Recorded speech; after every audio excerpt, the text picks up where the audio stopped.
Dalam menyikapi kajian nasab ini, Pondok Pesantren Al Khairat bersikap secara ilmiah. Apa artinya ilmiah itu? Yaitu pendapatnya mendukung orang yang berpendapat memakai data. Data itu berarti kitab. Yang kedua, bahwa hasil penelitian dari Kiai Imad yang menyatakan bahwa tidak ada bukti buku sejaman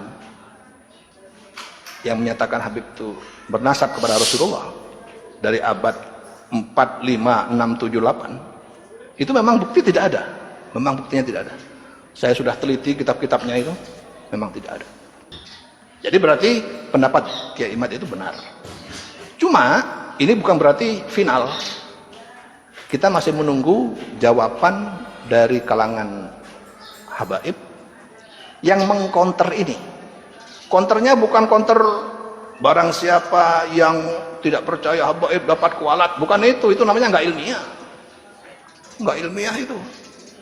Pokoknya harus percaya, kalau nggak percaya kualat, nggak dapat syafaat saya, itu namanya nggak ilmiah. Yang ilmiah itu gimana? Para habaib menyatakan kami sudah menemukan buku-buku yang diminta oleh Kiai Imad, yaitu buku-buku sezaman abad 5, 6, 7, 8. Ini kitabnya. Nah, itu baru ilmiah. Sementara ini masih belum ada. Maka kalau sebelum ada, maka selagi belum ada, maka kasusnya dipending dulu. Untuk sementara Kiai Imad valid, tapi bukan berarti Habib itu putus total. Kita tunggu dulu. Sampai sekarang masih belum ada jawaban yang menjawab pertanyaan itu. Pertanyaan Kiai Imad yang bisa mengkonter bahwa nasab dari Habib itu bersambung. Belum ada sampai sekarang. Yang ada adalah tanggapan dari mereka yang menyatakan bahwa gak ada kewajiban untuk harus sezaman. Cuma itu, berarti kan masih belum ada. Tetapi tidak ada bukti sezaman itu memang harus ada. Gimana kita harus membuktikan bahwa dia keturunan kalau nggak ada kitab pada yang menunjukkan itu dari kitab yang ditulis pada abad ke-4-5. Nah, gitu ya. Jadi itu pendapat resmi dari Al Khairat, dari kita, dari saya khususnya. Nggak tahu kalau dari pengasuh yang lain. Saya ulangi lagi. Jadi terutama kepada yang bertanya bahwa tesis Kiai Imad itu valid, akurat dan ilmiah. Karena datanya ada, kitabnya pun ada. Kita sedang menunggu kontra tesis dari yang mendukung para habaib. Kita sedang menunggu. Sebelum ada itu berarti valid ini. Yang dari Kiai Imad itu benar. Dan itu didukung secara manuskrip juga oleh Profesor Dr. Menahem Ali, ahli filologi. Filologi itu ahli makhtutat. Kitab-kitab yang belum dijadikan kitab, masih berupa tulisan tangan. Saya bacakan pertanyaannya ya Pak. Pak Yai, sudah cukup lama kami tidak melihat Kiai On secara khusus melanjutkan tentang kajian nasab Alawi. Mohon maaf, saya mau bertanya, bagaimana kelanjutan dengan polemik nasab ini ke depannya Kiai? Apa saat ini sudah dianggap selesai? Itu aja pertanyaannya atau ada lagi? Pelan-pelan Kasep, baca pertanyaannya pelan-pelan supaya bisa difahami banyak orang ya. Nggak usah gemper, nggak usah buru-buru. Baik, saudaraku yang budiman, kami akan jawab pertanyaan tersebut. Terima kasih atas perhatiannya saudaraku yang baik. Alhamdulillah hari ini saya on dan khusus untuk menjawab pertanyaan sampean. Tapi tolong dengarkan jawaban penjelasan ini sampai tuntas tas. Saya akan sampaikan. Satu, Saya tidak pernah membatalkan nasabnya Ba'alwi. Di negeri Indonesia ini yang mengatakan nasab Ba'alwi batal,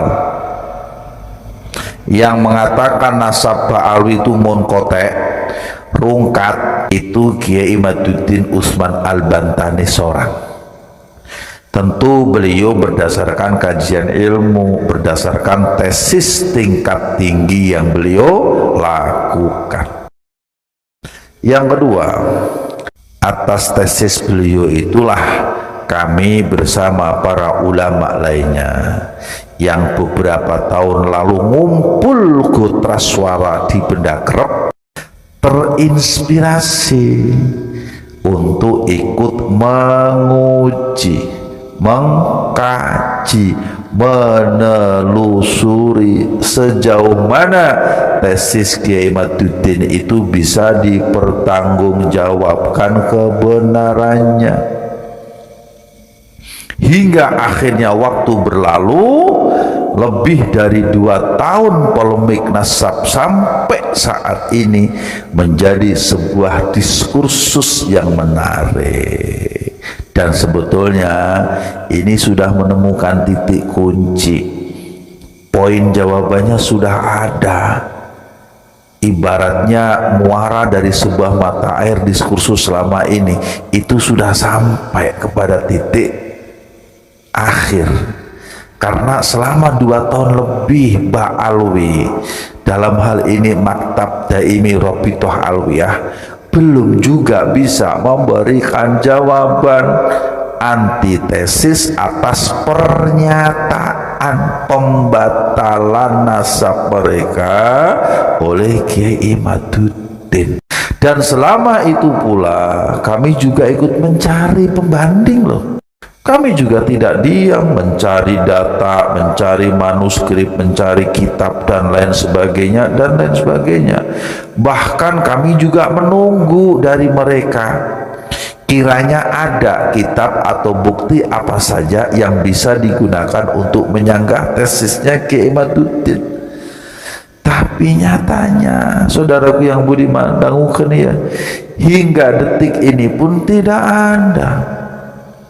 Bahkan justru yang sangat saya sesalkan, mereka malah menerbitkan buku judulnya Keabsahan Nasab Ba'alwi, yang isinya itu nggak nyambung dengan pertanyaan dan pernyataan nasab mereka. Itu buku yang katanya merupakan sebuah legitimasi keabsahan nasab mereka. Ternyata semakin kami baca, semakin kami pelajari, semakin kami fahami isinya, buku tersebut malah semakin menunjukkan keblunderan, yakni ketidakabsahan nasab mereka. Lah monggo sampean nanti baca sendiri, pelajari sendiri buku tersebut, kan banyak PDF-nya di mana-mana. Nah, saudaraku yang budiman, khususnya yang bertanya ini ya, bertahun-tahun kita semua ini menunggu jawaban yang ilmiah, tapi yang nongol malah dongeng, narasi dan penggiringan opini. Piye to mas? Ojo dibanding-banding ke orang di masa lalu dengan orang di masa sekarang. Iya jelas beda toh. Dulu zaman guru-guru, zaman bapak-bapak dan zaman mbah kita, mereka itu meyakini nasab Ba'alwi sebagai duriyah Nabi Shallallahu Alaihi Wasallam berdasarkan dzon. Apa itu dzon? Prasangka. Tina sukhroh. Tahu sukhroh? Sukhroh teh lamun bahasa kiwari teh popularitas itunya. Hingga istifadhah. Tahu istifadhah? Istifadhah banyak viral lah begitu lah mencek bahasa medsos mah. Jadi viral, mereka sudah masyhur, disangka. Kartos jadi bahaya lama berdasarkan sangkaan. Dasugana ayat satu ulama pun yang mengisbat, nggak ada. Ayo mau ngomong pakai dalil kitab Ukhudulijen lagi. Mau bilang kalau Mbah Nawawi mengisbat di kitab tersebut. Nanti sampean lihat ya, sampean dengarkan penjelasan saya tentang maksud Mbah Nawawi di kitab tersebut di video yang sudah lalu. Tolong admin nanti selipkan di kolom komentar ya, paling atas pada video ini, biar nanti pada faham maksud daripada Mbah Nawawi di kitab Ukhudulijen. Kembali kepada masalah ilmunya. Allahumma shalli wa sallim wa barik alaihi. Jadi ulama baheula mah syukhrah wal istifadah tina prasangka. Sok coba tunjukkan bukti ulama mana yang dulu pernah mengkaji bab nasab Ba'alwi sampai sedetil seperti di zaman Kiwari. Bahkan saking detailnya mempelajari tentang nasab Ba'alawi, ilmu rijalul hadis pun ikut berbicara tentang kemustakhilan ketersambungannya Abdullah atau Ubaid sebagai duriyah Nabi Shallallahu Alaihi Wasallam. Iya teh sebab kurasa penasaran tina tesisnya Ki Imaduddin. Jadi ilmu teh berkembang kemana-mana, saudaraku yang budiman. Sok atuh sarerea masing-masing dari kalian yang merasa bisa buka kitab-kitabnya, kitab hadis, rijalul hadisnya, sejarahnya, filologi, ilmu DNA-nya, sok dibuka biar fair, biar tidak saling menyalahkan. Bisi dikiranya saya sentimen, dikiranya ikut-ikutan membatalkan nasab Ba'alwi, bisi dikira saya fitnah, bisi dikira saya adu domba. Heran saya mah, orang bicara tentang ilmu 100% tina ilmu, untuk ilmu, oleh ilmu. Plek. Tahu plek ya? Plek itu menceritakan apa adanya, tidak dikurangi, tidak dilebihi. Kok malah di framing fitnah, di framing adu domba, di framing menebar kebencian, memecah belah umat. Atuh kenapa nggak lapor polisi aja, biar tuntas, biar beres urusan mah, lamun gitu cara nama. Lurus untuk padahal dangukeun ya, kita habiskan waktu selama ini itu untuk memastikan benar atau tidaknya tesis Kiai Imaduddin bisa dipertanggungjawabkan apa tidak. Jadi kalau kemudian kami pada kesimpulan bahwa benar adanya kalau nasab Ba'alwi tidak nyambung kepada Kanjeng Nabi Shallallahu Alaihi Wasallam karena tidak adanya bukti ilmiah, tidak adanya bukti pustaka dan lain sebagainya, ya jangan salahkan kami, salahkan saja ulama-ulama yang ada di zaman baheula kalau mau mah. Bisa dipahami tidak ini? Gitu. Kita mah bukan pengarang, apalagi mengada-ada cerita. Kita mah diajar di pesantren teh supaya bisa ngaji, untuk mengkaji agar tambah ilmu, tambah pinter, tambah cerdas, tambah-tambah keimanan kita kepada Allah Subhanahu wa Ta'ala. Tah gitu. Lah terus sekarang mau dibahas dengan menggunakan kacamata ilmu apa lagi? Iya teh cerita tentang nasab. Ari ilmu nasab mah ilmu nyata, ilmu biologis, ilmu genetika cek batur mah ilmu pasti, hiji ditambah hiji dua. Jadi jelas tidak mungkin bisa dijawab dengan khayalan, tidak bisa dijawab dengan imajinasi, tidak mungkin bisa dijawab dengan rekayasa, prasangka, apalagi dijawab dengan mubahalah.